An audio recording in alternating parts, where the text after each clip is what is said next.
College football, the number 21 Iowa Hawkeyes face the Iowa State Cyclones for the 71st time in what turns out to be a classic CyHawk game at Kinnick.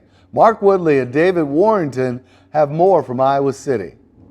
Well, the one thing that you can say about the CyHawk game is that you never know what you're going to get. After one half, this game was heading in one direction and then took a complete left turn in the third quarter, and in the end, it just came down to who was going to make that final play.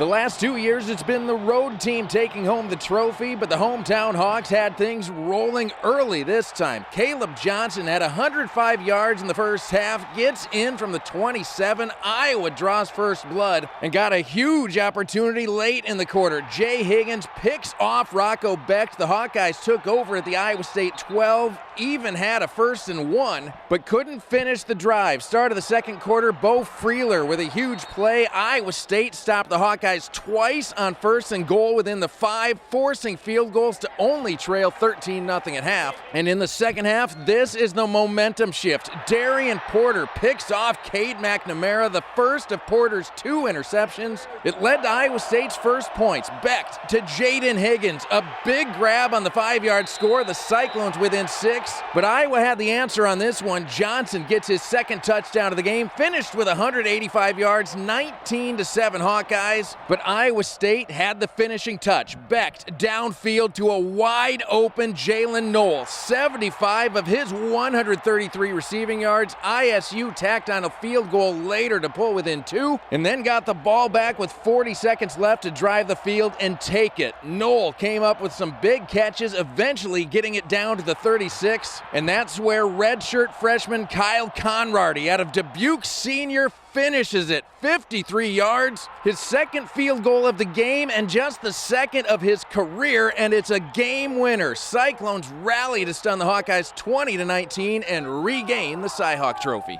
Let's go! Yeah, I got to thank the offense for getting us down there, even Jalen for making that huge passing play. So it's just like the offseason, you have your ups and your downs. We had our down first quarter, okay second quarter, third and fourth we really turned it on. I love you too, man. I love you.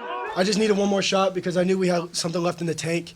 And I just trusted my guys, trusted the process, and ultimately we came out on top. Our game captain today was Darian Porter, right? I mean, the ultimate team player here for the last 6 years is the guy that makes the play that swings the tide. And most selfless, most incredible human on our football team, and that guy makes the play to swing the tide. Again, we all learn life lessons if we're humble enough to learn from them. And I am now joined by David Warrington, and this is a case where there are 2 stories. You have Iowa State behind some big moments like Darian Porter's huge interception that turned the tide. They were left for dead coming back and grabbing this game from Iowa, but for the Hawkeyes, there were definitely opportunities. Yeah, there's no question about that, Mark, and that really is the story of this game, and that's missed opportunities for the Hawkeyes. They had 1st and goal inside the 5-yard line twice and had to settle for field goals on both. And then, of course, the decision to go for 2 instead of kicking the extra point. Ultimately, the Hawkeyes could not overcome these missed opportunities. Had an opportunity, at least on one of those, maybe to get a touchdown and to come up with 2 field goals there. It's a couple missed opportunities and, came back and got us a little bit. We take pride winning the games here. We take pride being in those situations. We take pride in the way that Coach Ferentz trusts the defense to get us out of those sticky situations like that. The game's on the line. You want to, just seal the deal. So, no, yeah, it definitely hurts. And a lot of learning experiences out there.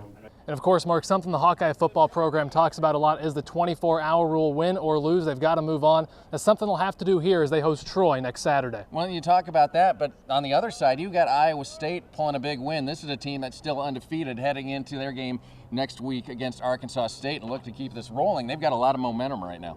They really do. They're a team that is 2-0, just got a huge rivalry win.